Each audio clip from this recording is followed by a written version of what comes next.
आणि मंत्री शंभूराज देसाई मुंबईमध्ये सध्या प्रसारमाध्यमांशी बोलतात. थेट जाऊया. आज सर्वप्रथम गेल्या 2-3 दिवसापासून अवकाळी पाऊस जो राज्यामध्ये सुरू आहे त्या बाबतीतली राज्य सरकारची आणि माननीय मुख्यमंत्री महोदयांची भूमिका ही महाराष्ट्रातल्या जनतेसमोर आली पाहिजे या दृष्टीनं काही महत्त्वाचे मुद्दे मी आपल्यासमोर ठेवतोय. अवकाळी पाऊस आला, पिकांचं मोठ्या प्रमाणामध्ये त्या अवकाळी पावसामुळे नुकसान झालं. तातडीनं या बाबतीतली प्रत्यक्ष पाहणी करायला माननीय मुख्यमंत्री एकनाथजी शिंदे साहेबांच्या आदेशाप्रमाणे मंत्रिमंडळामधले आमचे सहकारी मदत आणि पुनर्वसन मंत्री श्री अनिल पाटील साहेब हे कालपासून दौऱ्यावरती आहेत. नाशिक, धुळे त्या भागातल्या नुकसानीची पाहणी त्या विभागातले आमचे सहकारी मंत्री दादाजी भुसे यांनी कालच केलेली आहे. राज्य सरकार अशा संकटात, नैसर्गिक संकटात अवकाळी पावसामुळे सापडलेल्या शेतकऱ्यांच्या बाबतीत निश्चितपणे संवेदनशील आहे. त्याचे सर्वप्रथम पंचनामे होणं गरजेचं आहे.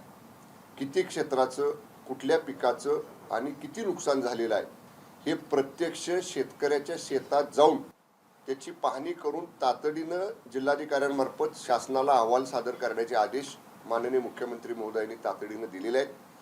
मी पाहिलं की काही लोकांनी याच्यावरती टीका केली की याच्या बाबतीत शासन गंभीर नाही, परंतु 2 मंत्री आमचे, 3 मंत्री आमचे जे काय त्या विभागातले आहेत ते प्रत्यक्ष पाहणी करतायत. माननीय उपमुख्यमंत्री आणि वित्तमंत्री अजितदादा पवार साहेबांनी आजच या संपूर्ण नुकसानीचा, किती नुकसान झाले, किती क्षेत्रावर झाले जिल्हानिहाय, त्याचा सविस्तर आढावा यंत्रणेकडनं राज्यस्तरावरती घेतलेला आहे. शेतकऱ्याला वाऱ्यावरती हे सरकार बिलकुल सोडणार नाही, कधी याच्या पाठीमागे सोडलेलं नाही. निश्चितपणे या अवकाळीच्या संकटात सापडलेल्या शेतकऱ्याला राज्य सरकार, माननीय मुख्यमंत्री आणि दोन्ही उपमुख्यमंत्री महोदय यांच्या आदेशानं लवकरच योग्य ती मदत करेल. जो पहिला अहवाल आलेला आहे, प्राथमिक अहवाल जो आलेला आहे, अवकाळी पावसाचं नुकसान झालेलं आहे, त्याच्यामध्ये जवळपास 87,876 क्षेत्र बाधित झाले, हेक्टर. अजूनही हे बघा, जोपर्यंत शेतातलं पाणी कमी होत नाही आणि शेतात जाण्यासारखी परिस्थिती निर्माण होत नाही तोपर्यंत प्रत्यक्ष त्या शेतात आमच्या कृषी विभागाचे कर्मचारी असतील, आमचे महसूल विभागाचे कर्मचारी असतील, त्यांना तिथपर्यंत जाता सुद्धा येत नाही. त्यामुळे ज्या ज्या ठिकाणी त्यांना जाता आलं त्या ठिकाणची प्राथमिक माहिती सरकारकडे आलेली आहे. आणि जी काही अजून सुद्धा काही क्षेत्र समजा असेल, आपण म्हणताय तसं जो काही प्राथमिक अंदाज आलाय त्याच्या व्यतिरिक्त सुद्धा काही क्षेत्र बाधित झालं असेल तर एकही बाधित झालेले क्षेत्र वंचित राहू नये अशा पद्धतीचे स्टँडिंग ऑर्डर्स या प्रशासनाला या ठिकाणी माननीय मुख्यमंत्री महोदयांनी दिलेले आहेत. आणि जो काही अहवाल प्राप्त होईल संपूर्ण नुकसानीचा त्याच्या बाबतीत माननीय मुख्यमंत्री महोदय, दोन्ही उपमुख्यमंत्री महोदय हे निश्चितपणे शेतकऱ्याला दिलासा देणारा निर्णय घेतील. सगळ्यात महत्वाचं निकष कोणते लावायचे याच्यावरून गोष्टी पुढे मागे झाल्या होत्या. आता नक्की काय होणार आहे? कारण एकीकडे दुष्काळासाठी सुरुवातीला आपण 40 तालुके वेगळे काढले, मंडळनिहाय त्याच्यावरती काम चालू आहे आणि आता हे गारपिटीचं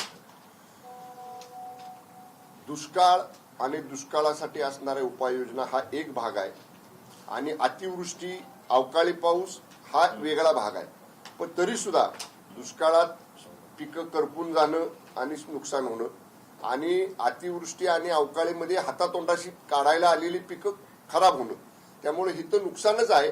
पण जे काही स्टँडिंग इन्स्ट्रक्शन्स आहेत बघा, आपण माननीय शिंदे साहेबांचं सरकार आल्यानंतर नैसर्गिक आपत्तीमध्ये या ठिकाणी एनडीआरएफचे जे निकष होते त्याच्यामध्ये आपण बदल केला. आपण जे क्षेत्राची मर्यादा 2 हेक्टर होती ती आपण 3 हेक्टर केली. या स्टँडिंग इन्स्ट्रक्शन्स, ह्या स्टँडिंग आपण शिंदे साहेबांचं सरकार आल्यानंतर हे बदल केलेले आहेत.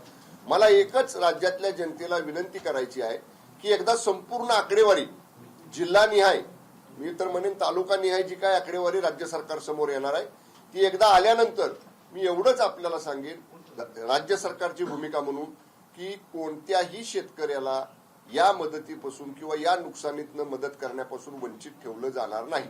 उद्धव ठाकरेंची नुकतीच एक पत्रकार परिषद पार पडली आणि त्यांना मुख्यमंत्र्यांवर टीका करताना म्हणते महाराष्ट्र उघडा पडलाय, गारपीट झाली आहे, शेतकरी वाताहत झाली शेतकऱ्यांची आणि तुम्ही तेलंगणात प्रचाराला जाता, लाज वाटत नाही का?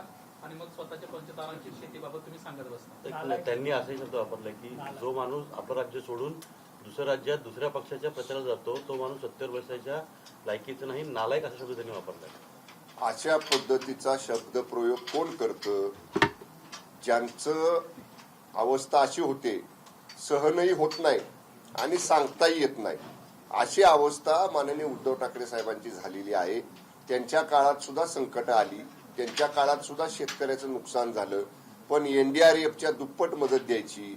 2 हेक्टरचं क्षेत्र मर्यादा 3 हेक्टर करायचा निर्णय माननीय उद्धवजी ठाकरे साहेब मुख्यमंत्री असताना का घेतला नाही, याचं जर उत्तर द्या ना मला आधी. जी व्यक्ती शिंदे साहेबांच्या सारखी शेतकऱ्याच्या बाबतीतला निर्णय हा NDRFच्या निकषापेक्षा दुप्पट आपण मर्यादा केली, 2 हेक्टरचं 3 हेक्टर केलं. म्हणजे हे जे शिंदे साहेब चांगलं करतायत, शिंदे साहेबांच्या नेतृत्वाखालच्या मंत्रिमंडळातले 3 मंत्री मान्य मुख्यमंत्र्यांच्या आदेशानं फील्डवर पाहणी करतायत. स्वतः वित्तमंत्री आणि उपमुख्यमंत्री मान्य अजितदादा राज्यस्तरावरचा सगळा आढावा घेत आहेत, उपाययोजना बाबतीत आदेश देत आहेत. एवढ्या सगळ्या बाजूवर सरकार काम करत आहे आणि माननीय मुख्यमंत्र्यांचं सतत या सगळ्या परिस्थितीवरती लक्ष आहे. कसं आहे, माननीय शिंदे साहेबांना शेजारच्या राज्यामध्ये आग्रहानं तिथल्या पक्षांनी बोलवलं. महायुती आमची आहे, महायुतीमध्ये आमचा एक घटक पक्ष आहे आणि तिथल्या नेत्यांनी, तिथल्या पक्षाच्या पदाधिकाऱ्यांनी माननीय मुख्यमंत्री एकनाथजी शिंदे साहेब, उपमुख्यमंत्री फडणवीस साहेब तिथे यावेत, त्याच्यामुळे गेलेले आहेत, एका दिवसासाठी गेलेत. पण माननीय उद्धव ठाकरे साहेबांना मला नम्रपणानं विचारायचं आहे, जेव्हा तुम्ही मुख्यमंत्री असताना कोकणात अशा पद्धतीची अतिवृष्टी झाली, अवकाळी पाऊस आला, पिकांचं नुकसान झालं, त्यावेळी किती दिवसानंतर तुम्ही गेला तिथं पाहणी करायला? त्यावेळी सुद्धा तुमचे मंत्रीच अगोदर त्या ठिकाणी गेले होते, तुमचे स्थानिक आमदारच त्या ठिकाणी गेले होते. असं नाही की आज अतिवृष्टी झाली तात्काळ उद्धव ठाकरे साहेब गेले. आज सुद्धा मी मगाशी ऐकलं, आता 5-6 जिल्ह्यात नुकसान झाले विदर्भामध्ये, मराठवाड्यामध्ये, आणि काय सांगतायत, 1 दिवसाचा दौरा माननीय उद्धव ठाकरे साहेब नुकसानीची पाहणी करायचा करणार. आता 4-4, 5-5 जिल्ह्यात 1 दिवसात काय पाहणी करणार उद्धव ठाकरे साहेब? त्यामुळं आधी आपण स्वतःच बघा, स्वतःच ठेवायचं झाकून आणि दुसऱ्याचं बघायचं वाकून. हे तुमचे जे सल्लागार आहेत साहेब तुम्हाला सांगणार आहेत, त्यांचं ऐकून फारसं तुम्ही म्हणजे त्यांचं फारसं ऐकू नये, कारण जे तुम्हाला सांगतायत त्यांच्यामुळंच ही अवस्था पक्षाची आज झालेली. मी लहान आहे, आपल्याला बोलण्या एवढा मी मोठा नाही, परंतु जेव्हा आमचे नेते माननीय शिंदे साहेबांच्या बद्दल तुम्ही अशा पद्धतीचा शब्द वापरता की जो आम्ही बोलू सुद्धा शकत नाही, त्यामुळे साहजिकच शिंदे साहेबांचा एक सहकारी म्हणून त्यांच्याबद्दल असा शब्द तुम्ही वापरला तर तुमच्याबद्दल तेवढ्याच तीव्रतेनं आम्हाला सुद्धा बोलावं लागेल, हे नाईलाज म्हणून मला या ठिकाणी सांगावं लागते. ओके, नाही पहिला मराठी संपू दे, मग पहिलं मराठी संपू दे. थोडं मला लाईट कमी करता का समोरचा? मुख्यमंत्री असतील, पंतप्रधानांना असतील, तर राज्यात प्रचार करायला, रेवडी उडवायला वेळ आहे. मग माझ्या महाराष्ट्रातील शेतकऱ्यांच्या पाठीवर हात फिरवायला तुम्ही कधी येणार आहात असं म्हणत उद्धव ठाकरे. मग मी दिलं ना त्याचं उत्तर. आता मुख्यमंत्र्यांच्या वतीनं 3 मंत्री फील्डवर आहेत, माननीय उपमुख्यमंत्री आणि वित्तमंत्री मान्य अजितदादा स्वतः त्याचा आढावा घेत आहेत आणि एका दिवसासाठी सीएम साहेब गेले. तो सीएम साहेब आज संध्याकाळी आल्यानंतर ह्या सगळ्या गोष्टीचा आढावा घेणार आहे ना. आणि मी एवढंच सांगतो, माननीय मुख्यमंत्री एकनाथजी शिंदे साहेबांची मागची 1.5-2 वर्षाची कामाची पद्धत बघितली तर शेतकऱ्याच्या मदतीला धावून जाणारा नेता महाराष्ट्रात कोण असेल तर ते माननीय शिंदे साहेब आहेत. हे शेतकऱ्यांनी त्याचा अनुभव घेतलेला आहे ह्या 1.5 वर्षामध्ये. त्यामुळं केवळ 4 भिंतीच्या आत बसायचं, माध्यमांसमोर काहीतरी बोलायचं, 4-5 जिल्ह्यांचा दौरा 1 दिवसाचा करतो म्हणायचं आणि मग परत प्रत्यक्ष काही करायचं नाही, अशी भूमिका शिंदे साहेबांची नाही. माननीय शिंदे साहेब हे सतत अडचणीत सापडलेले शेतकऱ्याच्या पाठीशी उभा राहणारा नेता, म्हणूनच महाराष्ट्रातल्या शेतकऱ्यांनी शिंदे साहेबांचं काम हे निश्चितपणानं त्यांच्या पाठीशी राहिलेले आहेत. उद्धव ठाकरे म्हणतायत की तिकडे प्रचार केला जातोय, 450 मध्ये सिलेंडर दिला जाईल. कोण म्हणते? उद्धव ठाकरे असे म्हणतात की तिकडे प्रचार केला जातोय निवडणुकांमध्ये की 450 रुपयामध्ये सिलेंडर दिला जाईल. मग महाराष्ट्रामध्ये ती परिस्थिती का नाही, दोन्ही सरकार असताना? या बाबतीत केंद्र सरकारचा हा विषय आहे. केंद्र सरकार या बाबतीत योग्य वेळी योग्य निर्णय घेईल. पण मग समजा आपण 2.5 वर्ष मुख्यमंत्री होतात, आपण याच्या बाबतीतला काय निर्णय घेतला? आपण याच्या बाबतीतलं काय, आपण 2.5 वर्ष मुख्यमंत्री असताना राज्य सरकारनं त्यातला काय वाटा उचलून गृहिणींना काही सवलत देण्याचा प्रयत्न केला का? त्यामुळं आधी आपण काय केले 2.5 वर्षामध्ये ते बघा आणि मग इतर राज्यांची तुलना करा. एकनाथ शिंदे हे पाकिट पोहोचवणाऱ्यांपैकी होते, घरी नेणाऱ्यांपैकी नव्हते, असं विधान आहे ते नारायण राणेने सिंधुदुर्गात बोलताना केलं. आता याच्या बाबतीत राणे साहेबांना काय माहिती असेल मला माहित नाही. राणे साहेब कुठल्या अर्थानं बोललेत परंतु याच्या बाबतीत मी काही भाष्य करावं एवढा काही मी मोठा नाही, त्यामुळे याच्या बाबतीत मी काही बोलणार नाही. सर, पण त्यांनी असं वक्तव्य केलंय की एकनाथ शिंदे हे पाकिट पोहोचवणाऱ्यांपैकी होते, ते पाकिट घरी घेऊन जात नव्हते असं त्यांचं म्हणणं आहे. त्यावरती विरोधी पक्षनेते अंबादास दानवे यांनी प्रश्न उपस्थित केलाय की एकनाथ शिंदे यांना पाकिट कुठून यायचं हे त्यांना विचारावं. दानवेना म्हणावं, अंबादासजी दानवेना, तुम्ही त्यावेळी खूप दूर होता. जी काय माननीय नारायण राणे साहेब सांगतायत त्याप्रमाणे मला आठवतंय की मागं एकदा कुठंतरी एका भाषणामध्ये एका वरिष्ठ आमच्या नेत्यांनी शिवसेनेचे सांगितलं होतं की खोके नाही तर फ्रीज भरून कुठं काय जात होतं हे सांगायची वेळ आमच्यावर आणू नका. त्यामुळं आता परत परत जर अशा पद्धतीचं काही वक्तव्य केलं गेलं तर कुठले फ्रीज होते, किती थंड राहणारं साहित्य त्या फ्रीजमध्ये होतं, किती काळ टिकणारं साहित्य त्या फ्रीजमध्ये राहत होतं, ह्या सगळ्या गोष्टी कालांतरानं आम्हाला उघड कराव्या लागतील. सर, पृथ्वीराज चव्हाण यांनी थेट आरोप आता राष्ट्रवादीवरती केलाय की खरं तर राष्ट्रवादी काँग्रेस पक्षाने आम्हाला साथ दिली नाही, त्यामुळे मराठा आरक्षणाचा प्रश्न जो आहे तो प्रलंबित राहिला, असं थेट आरोप त्यांचा आहे. हे बघा, त्यावेळी काँग्रेस आणि राष्ट्रवादी काँग्रेसचं सरकार होतं. पृथ्वीराज चव्हाण साहेब काँग्रेसचे नेते मुख्यमंत्री होते आणि माननीय अजितदादा राष्ट्रवादी काँग्रेसचे नेते ही उपमुख्यमंत्री होते.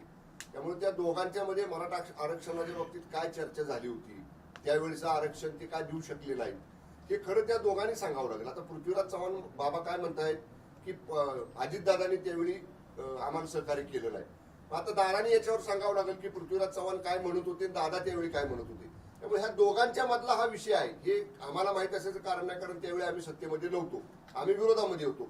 सत्तेमध्ये असणारे हे दोन मोठे नेते जे डिसिजन मेकिंग मध्ये म्हणजे हा असा महत्वाचा निर्णय घेण्यामध्ये ज्या दोघांना अधिकार होते त्या दोघांनीच बोलणं उचित ठरेल. जर बाबा म्हणत असतील की दादाने आम्हाला सहकार्य केलं नाही तर दादाने आता सांगावं लागेल की केलं का नाही केलं. मराठा आरक्षणावरतून तुमचा रोख अजित पवारांवरती आहेत का? बाबांना विचारा ना, आम्ही कुठं असं म्हणलंय? आम्ही अजिबात असं म्हटलं नाही. खुलासा करायला सांगता दादा? नाही, दादा सांगतील ना पृथ्वीराज बाबा काय त्यांना म्हणून. मी खुलासा करायला सांगत नाही. माझ्या तोंडात कुठलाही शब्द घालू नका. मी नेहमी बोलताना तुलून मापून आणि जबाबदारीने बोलत असतो. मी काय म्हटलं, पृथ्वीराज चव्हाण बाबांनी काय सहकार्य मागितलं आणि त्याच्यावर दादाची काय भूमिका होती हे त्या दोघांनी सांगावं लागेल ना. आम्ही त्या डिसिजन मेकिंग मधला भाग नव्हतो. मागितलं होतं का नव्हतं मागितलं इथून सुरुवात होईल आता. त्यामुळं विनाकारण असं गैरसमज निर्माण करण्याचा प्रयत्न करू नका. अजितदादा एक दीर्घ अनुभवी राजकारणातले नेते आहेत. त्यामुळं जर पृथ्वीराज चव्हाण साहेब असं म्हणले असतील, त्यांचा रोख माननीय अजितदादांवर असेल तर अजितदादा योग्य वेळी योग्य खुलासा या बाबतीतला करतील. फडणवीसांनी जो लोकसभेच्या महायुतीचा जो आकडेवारी सांगितले की 26 जागा आमच्या उर्वरित अजितदादांनी साहेब दुरुस्त केलं ना काल फडणवीस साहेबांनी. जर अशा पद्धतीने असेल तर तुम्ही राष्ट्रवादीला समान जागा देण्यास तुम्ही इच्छुक तुम्ही जर म्हणू नका साहेब. पहिल्यांदा ही बातमी आल्यानंतर नंतर माननीय फडणवीस साहेबांनी सांगितलं की आमचं असं सूत्र अद्याप ठरलेलं नाही, आम्ही तिघही एकत्र बसू, मग जेव्हा अंतिम चर्चा होईल त्यावेळी या सगळ्या गोष्टी ठरल्या जातील. मला वाटतंय की आपण सगळ्यांनी आमचा जो महायुतीचा फॉर्म्युला आहे, शिवसेना, भारतीय जनता पक्ष, राष्ट्रवादी काँग्रेस पक्ष आणि इतर 9 आमचे सहयोगी मित्र पक्ष, या सगळ्यांमध्ये खेळीमेळीमध्ये जागा वाटप होईल आणि अंतिम निर्णय माननीय शिंदे साहेब, माननीय फडणवीस साहेब आणि माननीय दादा घेतील. हे तिघ जण जो निर्णय घेतील तो महायुतीमधल्या आमच्यासह सगळ्या पक्षांना मान्य असेल. तेलंगणामध्ये लढाई आहे ती काँग्रेस आणि केसीआरची. भाजप रेसमध्ये पण नाहीये, मग तरी कुठेही मुख्यमंत्री तिकडे प्रचाराला का गेले असा प्रश्न कोणी विचारला?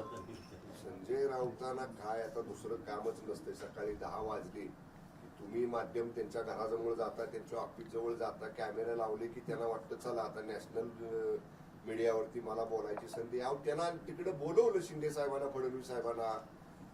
त्या राज्यामध्ये सुद्धा भारतीय जनता पक्षाबरोबर असणारे सहयोगी मित्र पक्ष यांच्या नेत्यांना मागणी आहे प्रचाराची आणि तिथल्या नेत्यांनी, महायुतीमधल्या पक्षांच्या प्रमुख नेत्यांनी निमंत्रण दिल्यानंतर, सभेचं आयोजन केल्यानंतर जाणं हे महायुतीतला एक पक्ष म्हणून आमची जबाबदारी आहे.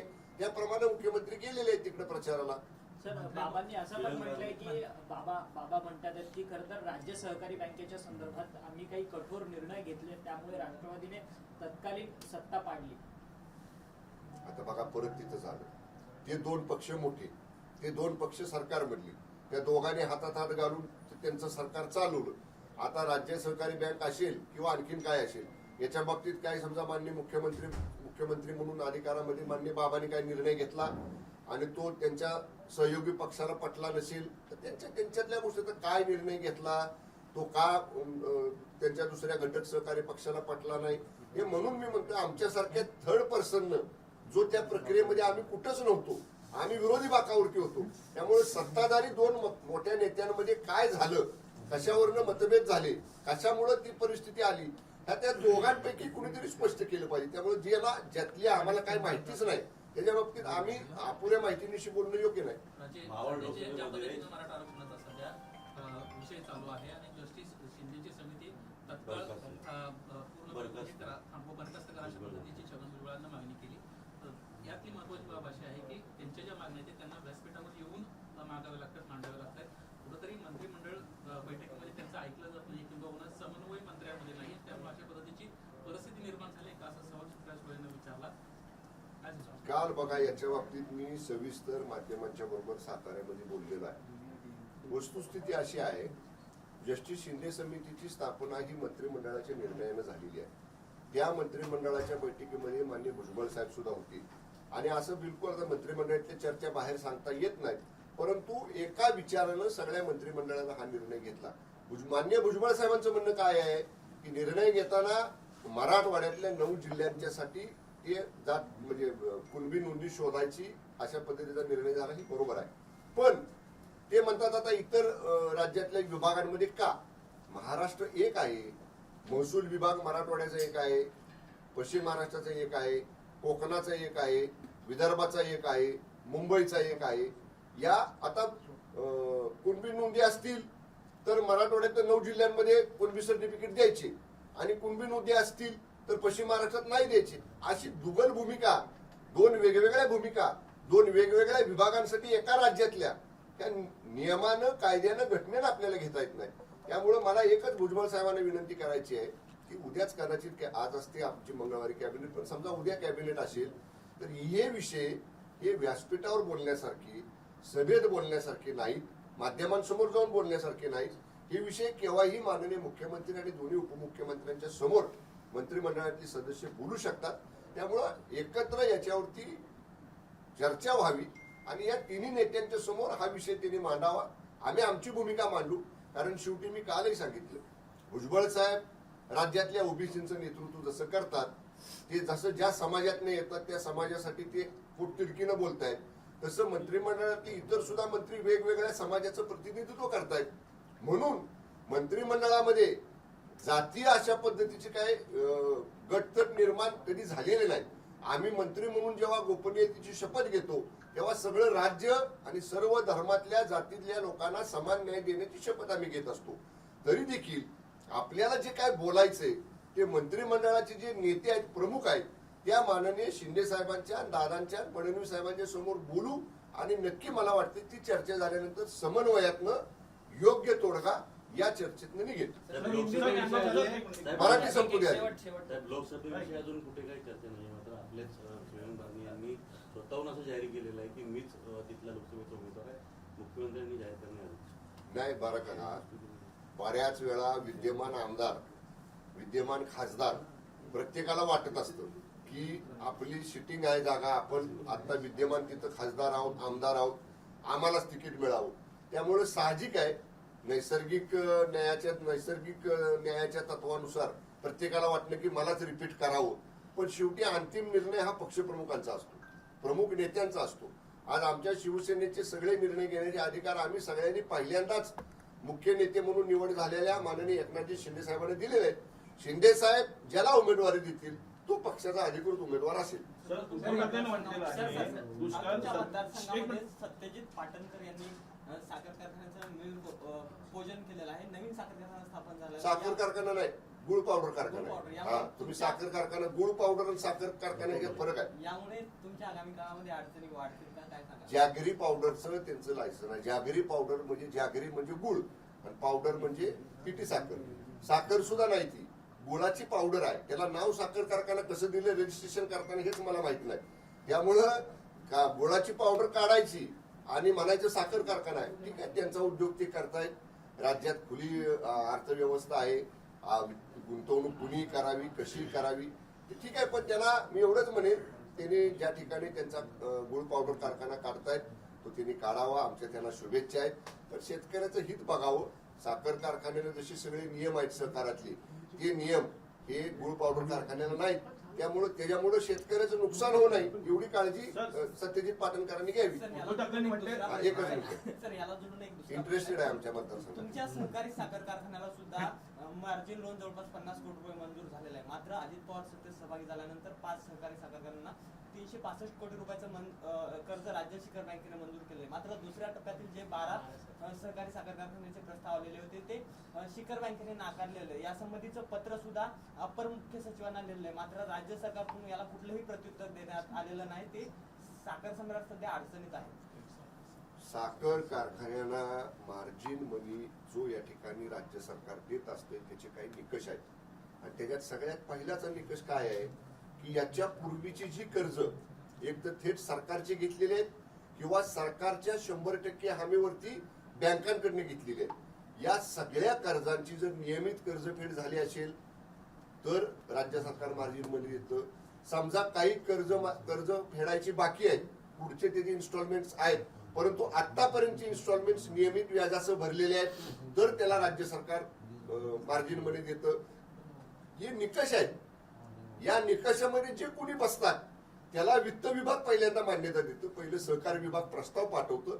वित्त विभाग त्या निकषामध्ये बसणारा आहे का, जेवढी रक्कम मार्जिन मनीची सरकार देणार आहे, जेवढ्या वर्षापर्यंत ती परत फेडायची आहे, व्याजासह ती परत फेडायची आर्थिक क्षमता त्या कारखान्याची आहे का, ह्या सगळ्या तांत्रिक बाबी या वित्त विभाग तपासतो. वित्त विभागाचा थेट अभिप्राय त्या टिप्पणीवरती असतो की द्यावं का देऊ नये आणि मग याच्यावरती शासनाचा निर्णय केला जातो.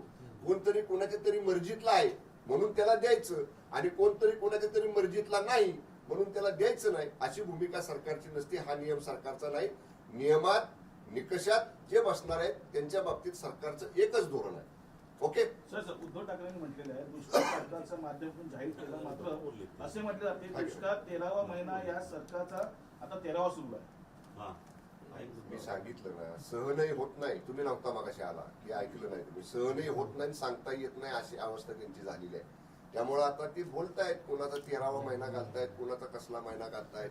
मी माननीय उद्धव साहेबांना म्हणजे त्यांना उत्तर देणं एवढा मोठा मी नाही, परंतु मी त्यांना नम्रपणानं सांगेन की साहेब आपण मुख्यमंत्री असताना जी काही निकष होते मदत करायची त्याच्यापेक्षा अधिकची मदत माननीय शिंदे साहेबांनी गेल्या 1.5 वर्षामध्ये ज्या ज्यावेळी शेतकरी अडचणीत सापडला त्यावेळी केलेली आहे. त्यामुळं शेतकऱ्यांनी माननीय शिंदे साहेब ही संकटात आपल्या पाठीशी उभे राहतील हा विश्वास शेतकऱ्याच्या मनामध्ये आहे.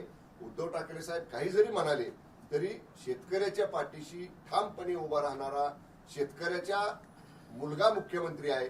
हे एकनाथ शिंदे साहेबांच्या रूपानं महाराष्ट्रातल्या शेतकऱ्यांनी संकटात असताना अडचणीत असताना अनुभव त्याचा घेतलेला आहे. आदेश देतो की बांधावर जा, शेतकऱ्यांचं काय आले ते बघा आणि गरज पडली तर जिल्हाधिकाऱ्यांना थेट जाब विचारा किंवा गिरावा.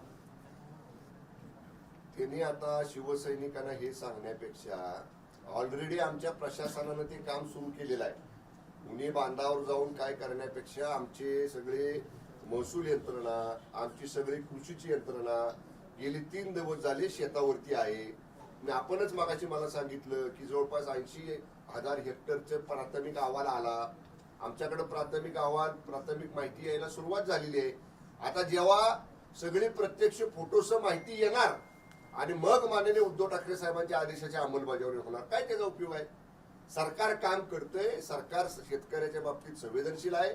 सरकार निश्चितपणे माननीय मुख्यमंत्री आणि दोन्ही उपमुख्यमंत्र्यांच्या नेतृत्वाखाली अडचणीत सापडलेल्या शेतकऱ्याच्या पाठीशी ठामपणे आम्ही उभं राहू. पुन्हा उद्धव ठाकरेंनी अपशब्द वापरलेल्या मुख्यमंत्र्यांच्या बाबतीत नालायक हा शब्द झालं. मी मगाशी उत्तर दिलं त्याच्यावर दिलं. हिंदीमध्ये आला झालं काय चाललं मराठी हाँ जी अजून कोणाचे तरी पाच-सहा प्रश्न ये आ रहे पास में विचारता पाहिजे आहे तुम्ही साहेबाचा गैरफायदा घेताय किती बोलता आणि उद्धव ठाकरे बरोबर आहे तुम्ही लाईव्ह सर, तुम्ही क्या घेतलं. कहेंगे जिस तरह से आज उद्धव ठाकरे जी ने टीका की है टिप्पणी की है?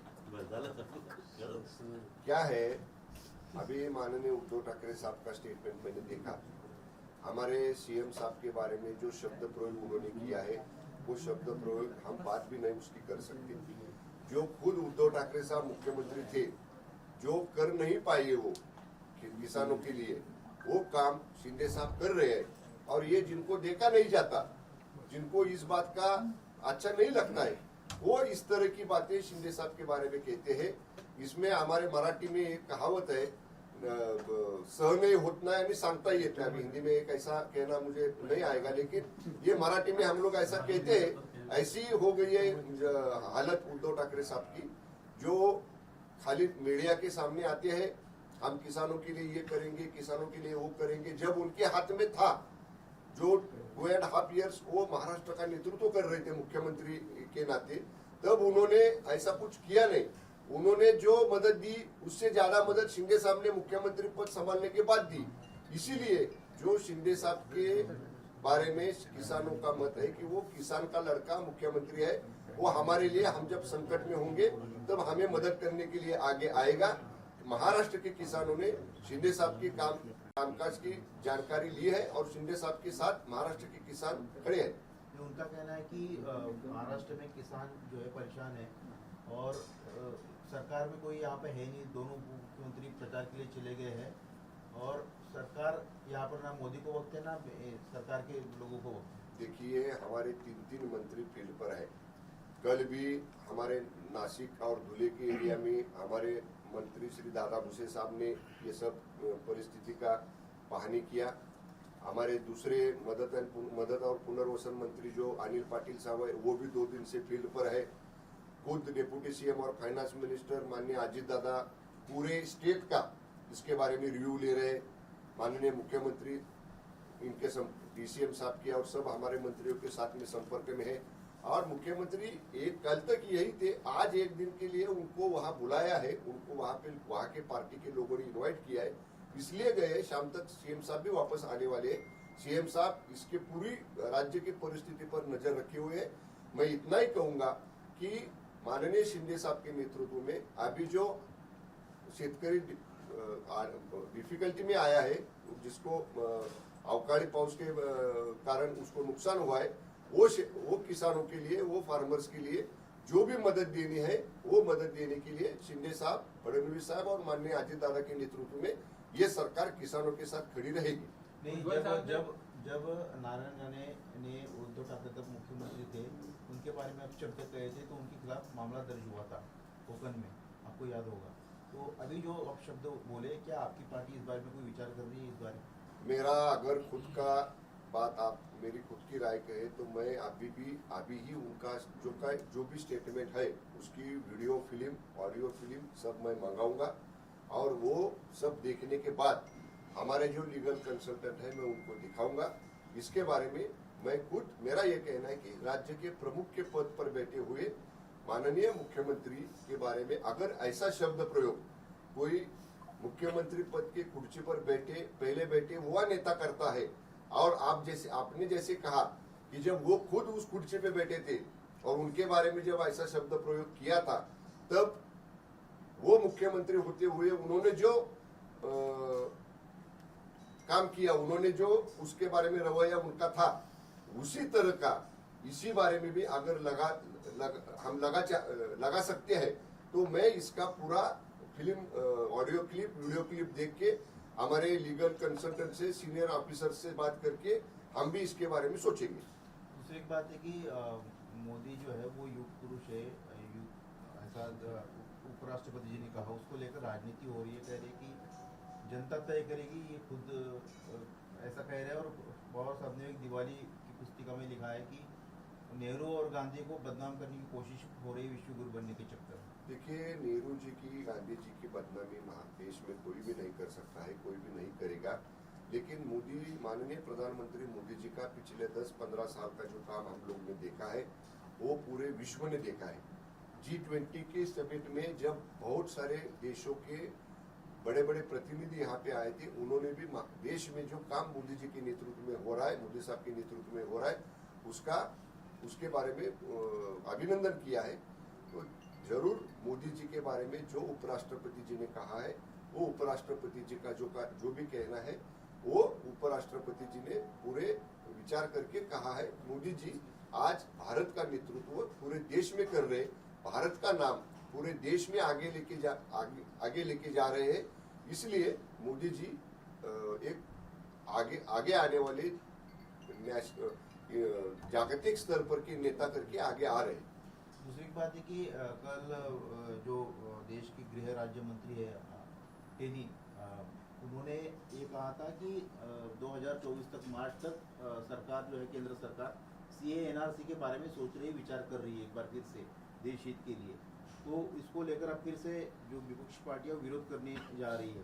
शिवसेना पार्टी की भूमिका हमेशा ये थी कि देश में इलीगल तरीके से लोग ना रहे, बांग्लादेशी हो या फिर दूसरे देश के लोग। आपकी पार्टी की क्या भूमिका रहेगी इसको? इसके बारे में देखिए, पहले से ही शिवसेना की भूमिका रही है कि देश में इलीगल तरीके से जो लोग आते हैं, जिनके पास पासपोर्ट नहीं रहता है, जिनके पास वैलिड डॉक्यूमेंट्स नहीं रहती है, और उनकी वजह से देश में बहुत बार हम लोग ने देखा है, जब कोई मेजर इंसिडेंस होता है या मेजर कोई दंगे होते हैं या ऐसी कोई बातें होती है, लॉ एंड ऑर्डर का सिचुएशन खड़ा रहता है, तब बहुत टाइम ऐसा होता है कि ये जो इलीगल तरीके से लोग रह रहे वो उसमें इन्वॉल्व रहते हैं। तो देश की सुरक्षितता भी खतरे में है। इसलिए केंद्र सरकार की जो भूमिका रहेगी, उसको सुपरटिव भूमिका हमारी पार्टी की रहेगी। आरक्षण को लेकर भुजबल जो बात करे, मांग करे कि शिंदे समिति बर्खास्त की जाए और जो सबूत इकट्ठा किए जा रहे हैं कुंभी के, वो गलत तरीके से पेन से लिख के भी किए जा रहे हैं। सरकार में कोऑर्डिनेशन नहीं दिखाई दे रहा है, उसको लेकर क्या करें? सरकार में पूरा कोऑर्डिनेशन है। जस्टिस शिंदे साहब की कमेटी का गठन कैबिनेट के डिसीजन के बाद ही हुआ है, कैबिनेट में ही हुआ है। और अगर ये जस्टिस शिंदे समिति की कामकाज के बारे में अगर भुजबल साहब का कोई कहना है, तो वो कैबिनेट में बात रख सकते हैं। कैबिनेट में सीएम साहब के सामने वो बात कह सकते हैं। ऐसे मीडिया के सामने जाके, पब्लिक रैली में जाके ऐसा स्टेटमेंट करने के बजाय अगर सीएम और दोनों डीसीएम साहब के सामने भुजबल साहब अपनी बात रखते हैं, तो इसके बारे में जरूर कोई ना कोई मार्ग निकल सकता है। आपने कहा था कि पहले 8 जिलों के लिए वो कुंभी देना चाहिए था, लेकिन आप कह रहे हैं कि अब अगर वेस्टर्न महाराष्ट्र में या कहीं और भी मिलता है तो उसे भी कंसिडर करना चाहिए, जिसको लेकर के भुजबल साहब का विरोध है। क्यों? तो उसको किस तरीके से मैनेज किया जाए? देखिए ना, मैंने बार कहा कि महाराष्ट्र एक है। अगर मराठवाड़े के 9 जिला आप लोग कहते हैं, तो वो संभाजीनगर रेवेन्यू कमिश्नर का कमिश्नरेट है। अगर कोकण कहते हैं तो मुंबई और कोकण का एरिया उसमें आता है।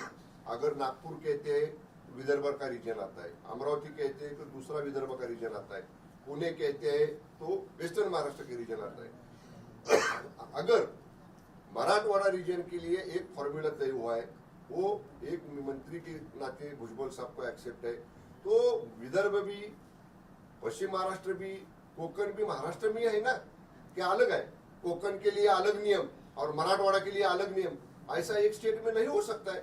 इसीलिए मैं ये कहता हूँ कि जब ये बात कैबिनेट के सामने, कैबिनेट में डिस्कशन होगी, तब हम लोग भी हमारी बात वहां पे रखेंगे और उसमें कोई ना कोई सोल्यूशन सीएम साहब और दोनों डीसीएम साहब निकालेंगे। तो जिस तरीके से ओबीसी वर्सेस मराठा का एक तनाव पैदा हो रहा है राज्य में, वही भुजबल साहब का है या विपक्ष का है, ये लगातार मांग कर रहा है कि जाति न्याय जनगणना, कास्ट सेंसिस किया जाए। इस पर सरकार का रुख? इसके बारे में कैबिनेट में अभी तक कोई डिसीजन नहीं हुआ है, कोई चर्चा नहीं हुई है। जब कैबिनेट में या मंत्रिमंडल में इसके बारे में चर्चा होगी, उसके बाद जो भी डिसीजन होगा हम आपको बताएंगे। कास्ट सेंसिस से प्रॉब्लम सॉल्व हो सकता है? देखिए, इसके बारे में भी चर्चा हुई नहीं है। कास्ट सेंसस करने के क्या फायदे होते हैं, कितना टाइम लगता है और बाकी की डिटेल्स क्या है। जब तक कैबिनेट में इसकी डिस्कशन नहीं होती है, तब तक इसके बारे में कुछ बात करना मुझे ठीक नहीं लगता। जैसा साहब पृथ्वीराज चौहान कह रहे थे कि अगर मैं उस वक्त मुख्यमंत्री था और अगर एनसीपी सरकार से समर्थन नहीं वापस लेती तो मराठा आरक्षण टिकता था, और अभी तक ये प्रश्न उनके सामने नहीं आता। ये दोनों ने बात कहनी है। एनसीपी के बारे में पृथ्वीराज चौहान साहब कह रहे, आप हमारे शिवसेना के हमको क्यों पूछ रहे ये सवाल? ये दोनों के अंदर की, ये दोनों की बात है ना, दोनों पक्ष की। वो सरकार में थे, उन्होंने कहना इस बारे में। अगर पृथ्वीराज चौहान एनसीपी के बारे में कहते हैं तो एनसीपी के नेता ने इसका जवाब देना चाहिए। अगर पृथ्वीराज चौहान हमारे बारे में कुछ कहते शिवसेना के या शिंदे गुट के बारे में, तो मैं उसका रिप्लाई दे सकता था। एनसीपी का और कांग्रेस का जो भी रिलेशन है, आपको ऐसा लगता है कि वो कह रहे कि अगर मेरी सरकार टिकती तो मैं आरक्षण देता? आपको लगता है कि आरक्षण मिल सकता था? आरक्षण तो फडणवीस साहब ने 2019 में दिया था, हाईकोर्ट में वो टिक गया था। सुप्रीम कोर्ट में क्यों नहीं टिका, इसका भी कोई, इसके बारे में भी सोचना चाहिए ना। इसीलिए अभी पृथ्वीराज चौहान उसके आगे, उसके पहले की बात कर रहे। 219 में फडणवीस साहब जब थे तभी उन्होंने डिसीजन लेके आरक्षण दिया था ना, और वो 1.5-2 साल तक हाईकोर्ट में भी उसके बारे में सुनवाई हुई, तभी भी वो टिक गया था। इसीलिए उसके पहले क्या हुआ और किसकी वजह से नहीं हो पाया, जिस जो कह रहे हैं और जिनके बारे में कह रहे उन्होंने इसमें बात करनी है। हम इसके बारे में पूछूंगा कि कल आदित्य ठाकरे मथुरा के दौरे पर गए थे, जहाँ पहले प्रधानमंत्री जाके आ चुके हैं। हिंदुत्व के कार्ड की आपको क्या इसमें राजनीति नजर आती है? अभी 2.5 साल जिन्होंने, जो वंदनीय शिवसेना प्रमुख हिंदुत्व सम्राट बाला साहब ठाकरे साहब ने कहा था कि मैं कभी कांग्रेस के साथ नहीं जाऊंगा, ना कि कांग्रेस को मेरे साथ लूंगा, उसके अपोजिट डिसीजन लिया, उसके अपोजिट 2.5 ईयर सरकार बनाया, तब कहा था इनका हिंदुत्व। और आप देखिए ना, वो 2.5 ईयर जब माननीय उद्धव जी ठाकरे साहब मुख्यमंत्री थे, तभी हिंदुत्व के बारे में जैसे पहले वो भाषण करते थे, तभी मुख्यमंत्री के नाते कभी उन्होंने किया नहीं। इसीलिए अभी वो सत्ता जाने के बाद फिर से उनको हिंदुत्व याद आ गया है। इसीलिए अब ठीक है, आदित्य जी कह रहे हैं कि वहाँ कोई 500 साल पुराना मंदिर है, उसका रिनोवेशन हुआ है, इसके बारे में, इसके लिए वो लोग वहाँ दर्शन करने के लिए, उसका ओपनिंग करने के लिए जा रहे हैं। वो उनकी बात है, वो जरूर जा सकते हैं। उनकी, वो अगर वापिस 2-2.5 साल उन्होंने थोड़ा बाजू में रखा था हिंदुत्व, वो ट्रैक पे अगर वापिस आ रहे, आना चाहते तो अच्छी बात है। सर, हाच प्रश्न मराठीत, मथुरा दौऱ्यावरती आदित्य ठाकरे आहेत, हिंदुत्वाचा मुद्दा पुन्हा पुढे घेऊन येत आहेत, कसं होतं? 2.5 वर्ष कुठे गेला होता मुद्दा? जेव्हा हिंदुत्वाच्या मुद्द्यावरती भारतीय जनता पक्ष आणि शिवसेनेची युती म्हणून आम्ही निवडून आलो, माननीय मोदी साहेबांचे, वंदनीय बाळासाहेब ठाकरे साहेबांचे फोटो लावून आम्ही मतं मागितली, लोकांनी आम्हाला हिंदुत्वाच्या मुद्द्यावरती निवडून दिलं, आणि सत्ता स्थापन करताना बरोबर ज्यांच्या विरोधात आम्ही मतं मागितली, ज्यांच्या विरोधात आम्ही निवडून आलो, त्या काँग्रेसला, राष्ट्रवादी काँग्रेसला घेऊन सत्ता केली। वंदनीय शिवसेना प्रमुख म्हणायचे की काँग्रेसला मी बरोबर घेणार नाही आणि काँग्रेसच्या बरोबर कधी जाणार नाही। बरोबर त्याच्या उलटी भूमिका माननीय उद्धव साहेबांनी घेतली, त्यांच्या बरोबर 2.5 वर्ष सरकार केलं, तेव्हा कुठे गेलं होतं हिंदुत्व? पण ठीक आहे, आता पुन्हा जर त्यांना आपली जुनी भूमिका स्वीकारायची असेल आणि जुन्या भूमिकेनुसार पुन्हा जर त्यांना मूळ हिंदुत्वाच्या ट्रॅकवरती यायचं असेल तर निश्चितच चांगली गोष्ट आहे ती।